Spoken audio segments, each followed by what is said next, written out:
Marcos, capítulo 10, versículo 17 até o verso 31.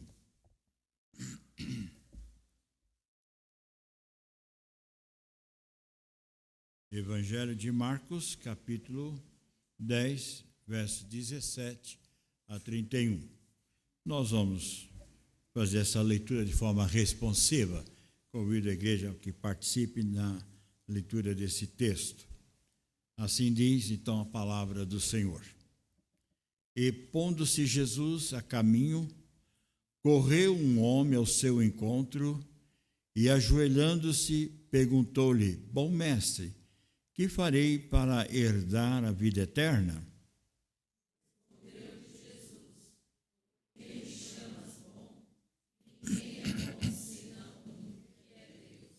Sabes os mandamentos?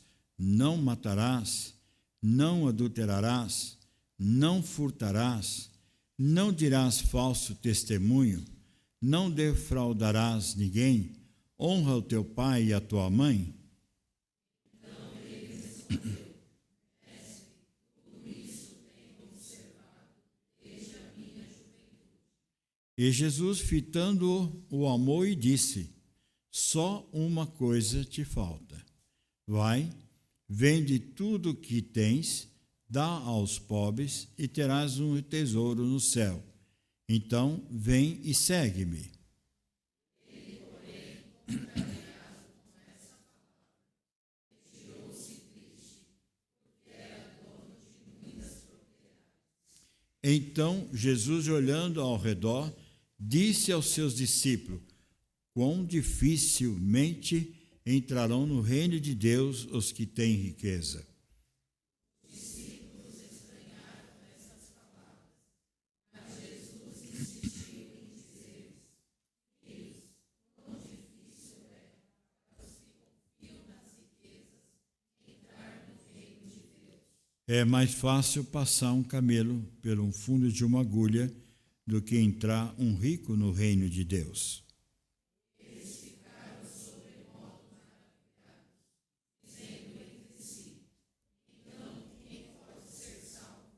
Jesus, porém, fitando neles o olhar, disse: Para os homens é impossível, contudo, não para Deus, porque para Deus tudo é possível. Então Pedro começou a dizer: Eis que nós tudo deixamos e te seguimos.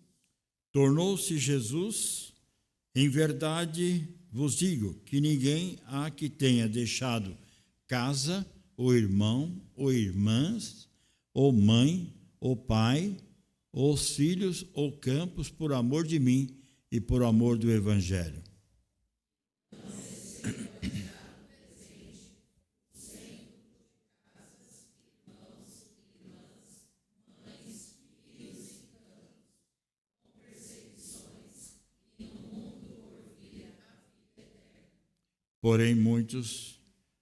Porém muitos primeiros serão últimos e os últimos primeiros.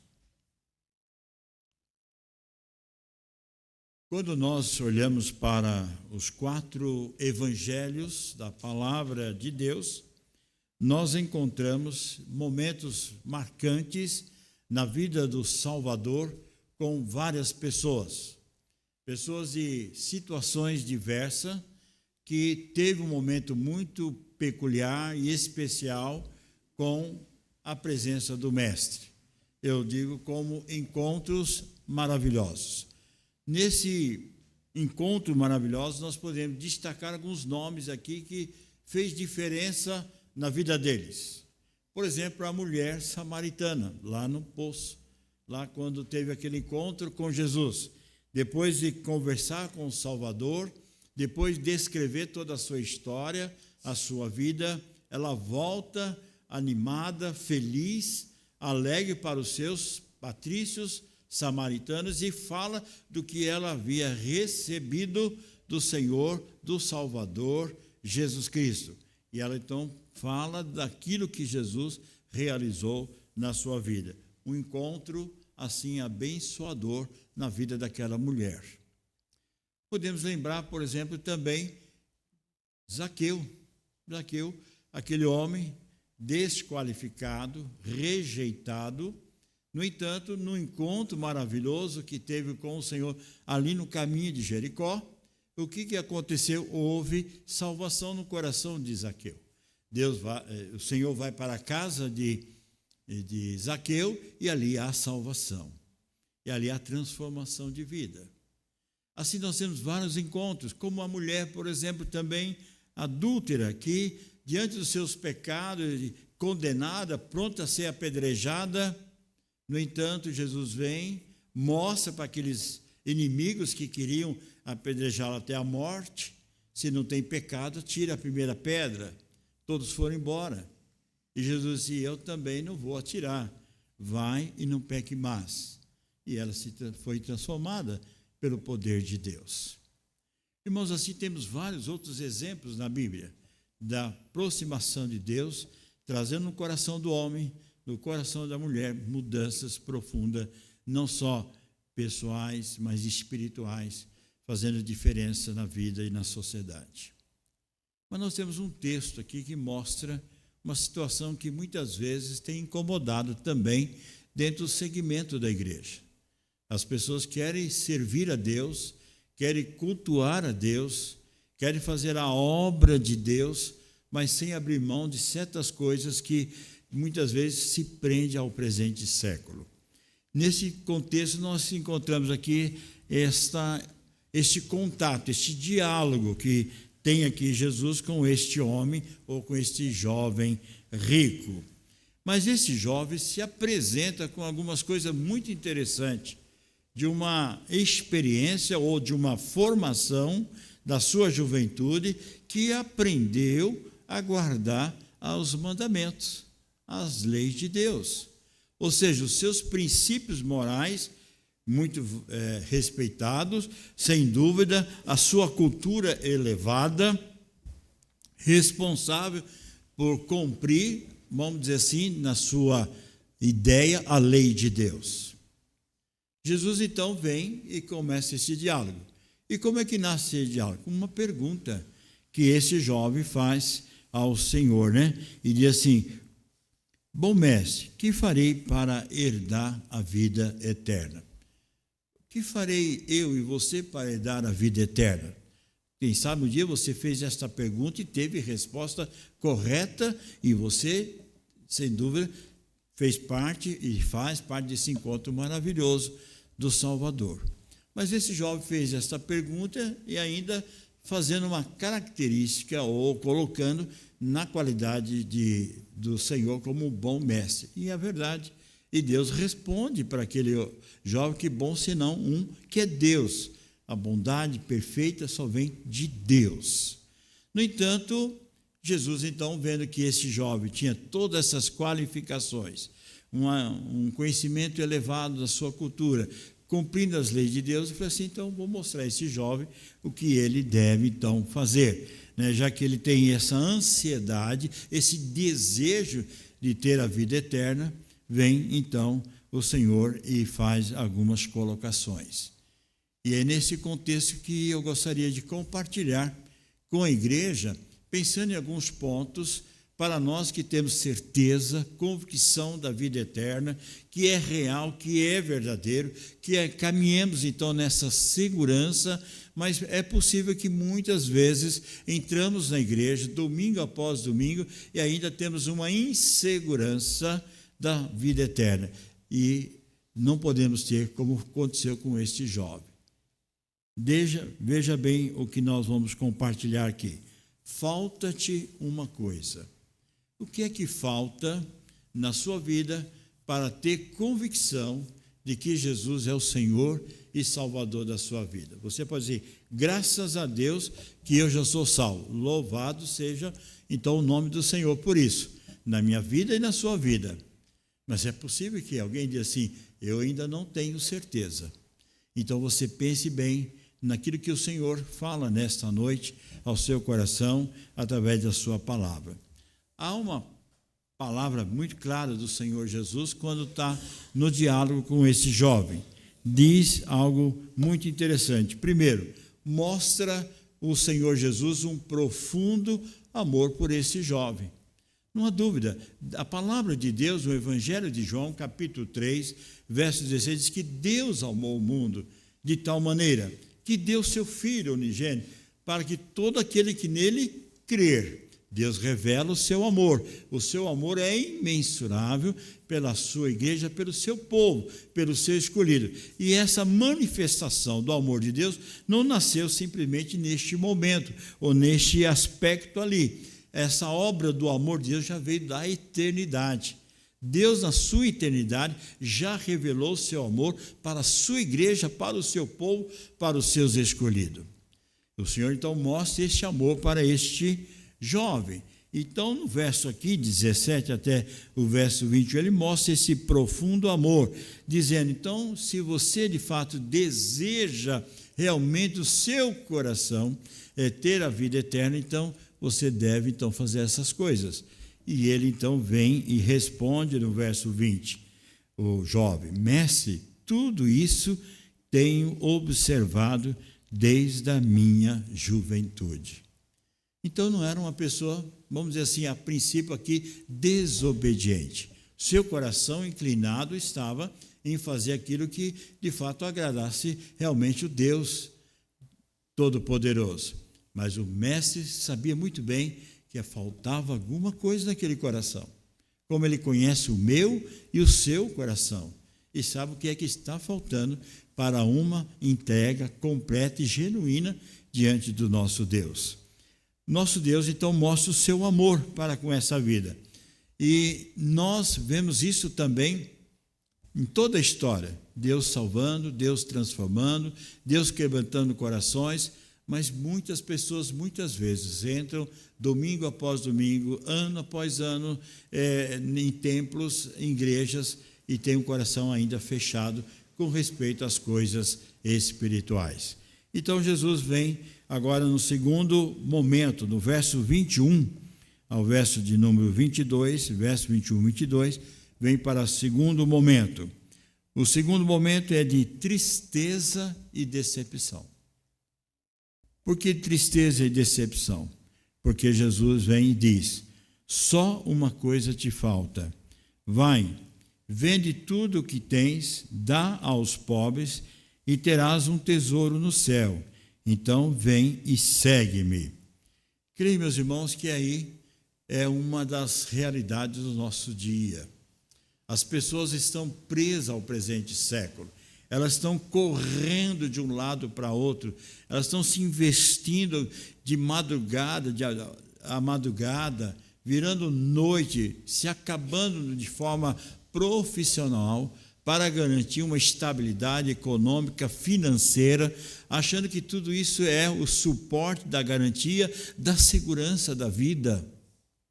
A Bíblia não revela isso para nós, irmãos, que não podemos entregar toda a nossa existência, toda a nossa vida para essas coisas da presente século. Isso tudo passa.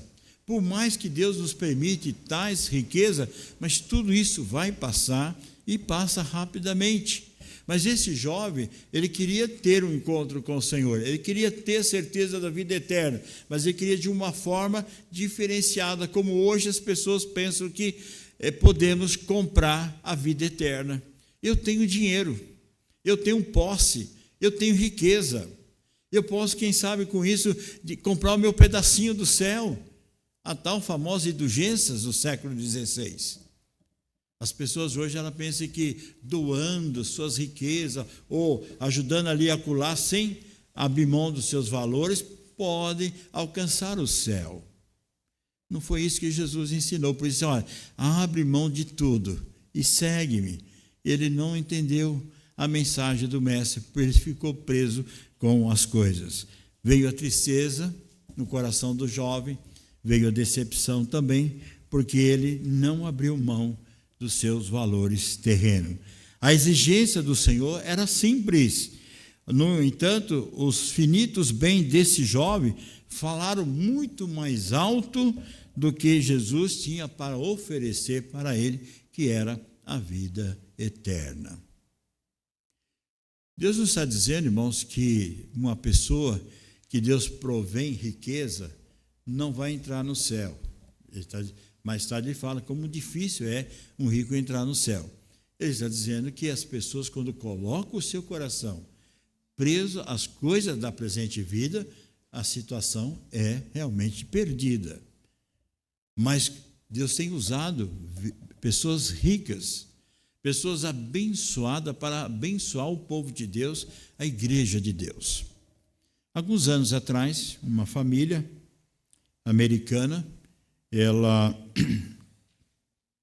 convertida, muito bem sucedida financeiramente, grande empresário, ele então conhece a igreja presbiteriana e através da igreja presbiteriana lá nos Estados Unidos chegou-se até a nossa agência missionária da nossa igreja.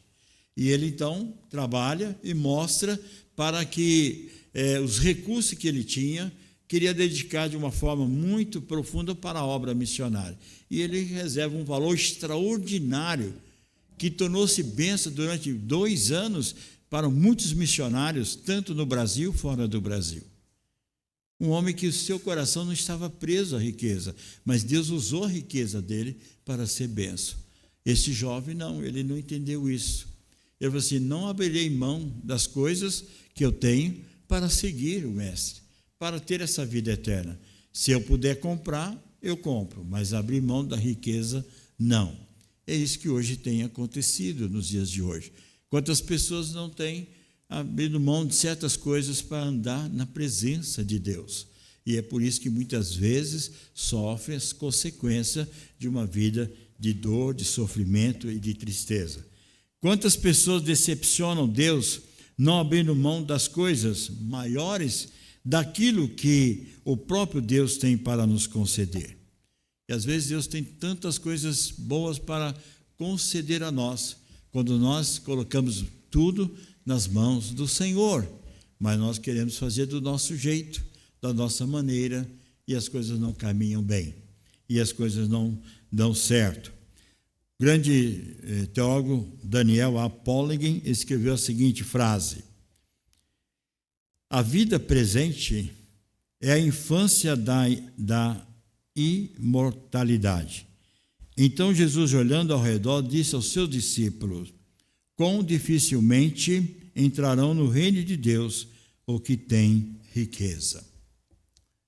O nosso texto aqui de Marcos nos mostra algo muito interessante, irmãos, de que uma pessoa, ela resolveu dizer o seguinte: eu fui bem sucedido, continuarei bem sucedido e não abrirei mão. Vou cuidar dos bens para atender a minha necessidade pessoais, quem sabe a minha família.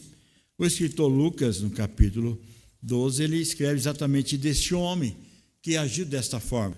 Diz o capítulo 12 de Lucas, no verso 15, ele fala as seguintes palavras: então recomendou, tendo cuidado de guardar-vos toda e qualquer avareza, porque a vida de um homem não consiste na abundância dos bens que ele possui. Veja bem, então lhe recomendou: tende cuidado, disse Jesus, e guardai-vos de toda e qualquer avareza, porque a vida de um homem não consiste na abundância de todos dos bens que ele possui. Ou seja, irmãos, se nós prendemos aos bens materiais, deixando Deus em segundo plano agir na nossa vida, nós é que saímos perdendo. Veja que esse texto mais adiante, no verso 19, diz o seguinte: este homem construiu muitos celeiros, mas diz o verso 19: então direi à minha alma: tens em depósito muitos bens, para muitos anos, descansa, come, bebe e regala-te. Mas Deus lhe disse: louco, esta noite te pedirá a tua alma, e o que tens preparado, para quem será? Muitas vezes é isso que acontece, irmãos. Nós estamos vendo pessoas correndo de um lado para outro, pensando só nas coisas pessoais e esquecendo de colocar que Deus está no controle de todas as coisas. Ele diz: não fiquemos inquietados com as coisas da presente vida. Pelo contrário, ele diz que nós temos que buscar a Deus em primeiro lugar, e as demais coisas vos serão acrescentadas. Então Deus mostrou seu profundo amor, mas não houve naquele coração daquele jovem seu quebrantamento. O que houve foi tristeza e decepção. Mas o texto vem e mostra uma outra realidade que faltou no coração daquele jovem, foi a esperança verdadeira, viva no Salvador. O jovem se retirou e foi embora, diz o texto, porque era dono de muitas riquezas. Jesus vem, então, conversa com seus discípulos. No verso 28 diz assim: então Pedro começou a dizer-lhe: eis que nós tudo deixamos e te seguimos. Verdade, quando o Senhor Jesus fez o chamado de Pedro e João ali no mar da Galileia, em Mateus capítulo 4, diz que eles deixaram a rede, deixaram tudo e seguiram o Mestre. Chamaram os outros demais discípulos, fizeram a mesma coisa. Mas dentro do nosso contexto, Deus está chamando para você ser bênção, às vezes no próprio trabalho, né? Uns são chamados para ir para a obra missionária, uns são chamados para ir em campos diferentes, mas outros são chamados para ser bênção na sua casa, no seu lar, na sua igreja, na sua família, na sua parentela. A Deus quer usar agora de forma que você, tudo que Ele proporciona na sua mão, que transforme em bênção, em alegria no reino de Deus. Neste virada de ano 2022, 2023, nossa igreja passou por essa experiência maravilhosa. Nós vimos aqui irmãos da nossa igreja, famílias da fé, de modo geral, sendo crentes ofertantes na obra do Senhor. Irmãos investindo no nosso cinquentenário. Irmãos que se doaram, se entregaram para ser bênção na obra do Senhor. Durante esses 50 anos que nós estamos vivendo da história da nossa igreja, nós não deixamos de ter pessoas de coração pronto para servir, tanto na sua vida como seus dons e talentos, como também seus bens materiais. Fizeram isso e fazem com muita alegria na obra do Senhor. Então, Deus transforma o nosso coração e não colocando o nosso coração preso às coisas materiais, mas sim sabendo que tudo vem do Senhor. Tudo provém de Deus.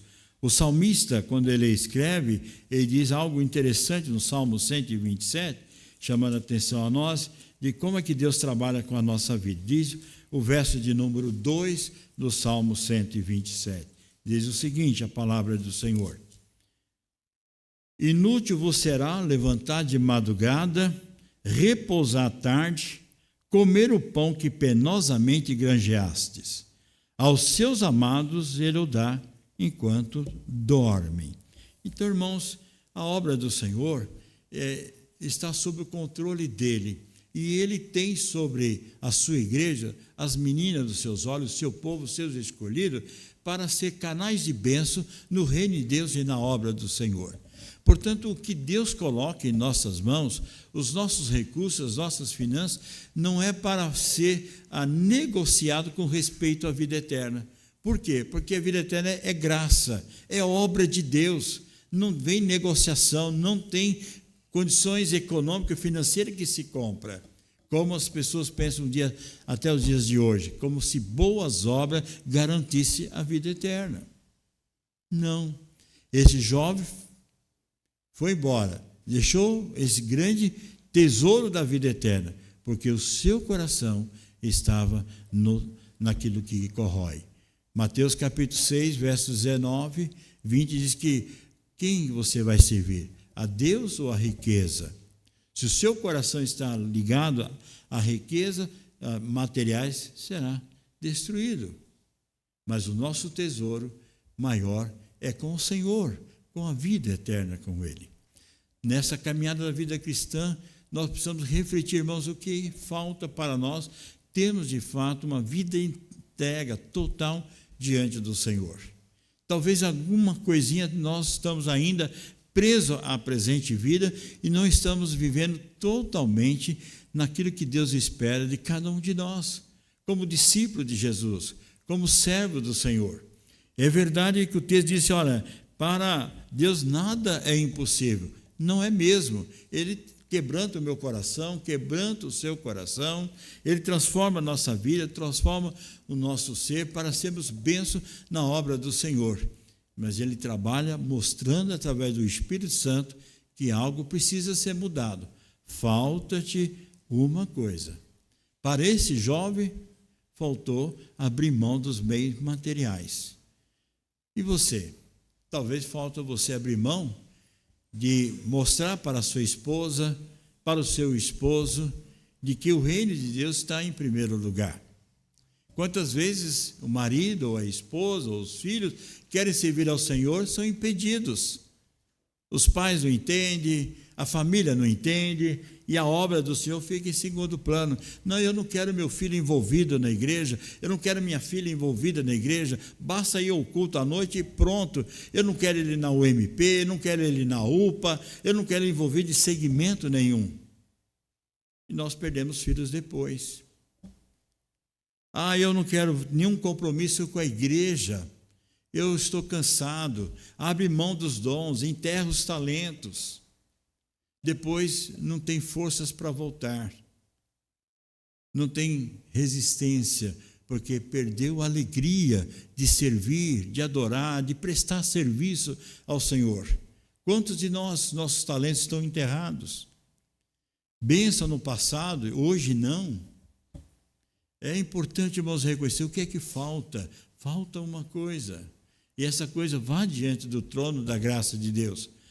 Diante de Deus, Senhor, quebranta meu coração, eu tenho certeza da vida eterna, não sou como esse jovem que não teve certeza, foi embora, eu tenho certeza, mas falta alguma coisa que eu preciso melhorar aqui na minha vida pessoal, familiar e como igreja do Senhor, para então sermos bênção no reino de Deus, na obra do Senhor, na transmissão do Evangelho, no viver do nosso dia, e as pessoas poderem contemplar diante de nós e ver a graça do Senhor. A expectativa e a esperança do Senhor era a de que deixaria a responsabilidade e a implantação do seu reino na mão daqueles que obedecem a sua palavra, daqueles que creem no Senhor Jesus, que tem como herança superior, sem dúvida, a vida eterna. Amados irmãos, igreja do Senhor, fechamos o mês de missões. Mês de agosto é o mês de missões. Nós falamos desde o começo, durante a escola dominical, nossas crianças falaram sobre missões, e nós queremos terminar dizer aos irmãos, não terminou a obra missionária com o fim do mês de agosto. Enquanto Deus nos der fôlego de vida, nós somos essa igreja missionária. Entra setembro, entra outubro, entra o ano todo, nós faremos missões. Agora faremos missões de várias maneiras, com a nossa vida, com o nosso coração quebrantado, com os nossos corações ofertando, dizimando, os nossos corações prontos para desenvolver esse e aquele talento para a obra de Deus, colocando a nossa família, colocando as pessoas queridas que nós temos na igreja para envolver-se na obra, no reino de Deus, a quem Deus colocou esta igreja ao longo desses 50 anos. Deus espera de nós, Deus espera o seu povo, Deus espera a sua igreja que tenha este compromisso. Mas se você precisa fazer esta colocação diante de Deus, falta-te uma coisa. O que é que falta? O que é que falta para você estar engajado, envolvido de forma plena, completa na obra do Senhor? Vá ao trono da graça de Deus. Fale com Deus. Converse com Deus. Derrame o seu coração diante do Senhor. E Ele há de completar de forma abençoadora na sua vida, para que você seja bênção, como foi demais irmãos no passado, como os nossos irmãos pioneiros aqui da nossa igreja. A igreja nos dias de hoje, muitos são bênçãos na obra do Senhor. Que a igreja toda possa ser assim abençoada, porque Jesus é o Senhor, Ele é o Salvador, Ele é o Deus ressurreto, é o Deus da nossa salvação. E uma vez com a obra da redenção na nossa vida, com a presença de Cristo Jesus como nosso Salvador, então nós vamos proclamar com as nossas vidas, com as nossas mãos, com os nossos talentos, a obra do Senhor.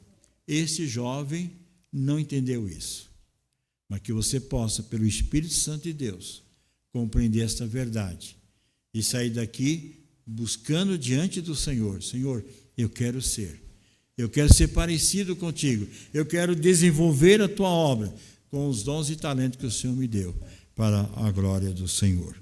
O que você acha que Jesus sente por você? O que Jesus sente por você neste momento? Amor ou tristeza? Decepção ou esperança? O que Jesus sente por você? Pense nisso na sua vida espiritual. Grande amor, porque Ele o comprou com precioso sangue e você se doa para a obra do Senhor, ou tristeza, porque você não quer se envolver na obra do Senhor. Decepção ou esperança? O que Deus espera de cada um de nós? Que Deus nos tenha misericórdia. E diz a palavra de Deus que quando nós nos tornamos engajados, envolvidos na obra do Senhor, diz o verso 30, que não receba já no presente o centíplo de casa, irmãos, irmãs, mães, filhos e campos com perseguições, e no mundo por vir a vida eterna. Deus não deixa de abençoar. Deus não deixa de derramar bênçãos sem medida. Como foi lido aqui na liturgia, a nossa prova de fé, a nossa obediência, a nossa fidelidade. Deus derrama bênçãos sem medida. Mas é preciso que nós cumprimos aquilo que estabelece a sua palavra. Que Deus, na sua infinita graça e amor, nos permita, irmãos, que nessa caminhada da vida cristã, sejamos diferentes desse jovem que não compreendeu o profundo amor de Deus, desse jovem que mostrou tristeza e decepção, desse jovem que não teve expectativa de uma esperança viva e verdadeira com o Salvador, como nós temos. Que nós caminhemos nessa vida cristã na certeza de que aquilo que falta, o Senhor vai nos corrigir, vai nos trabalhar com a nossa vida, para que sejamos completos cada dia que passa na presença do Senhor. Que Deus assim nos abençoe. Amém.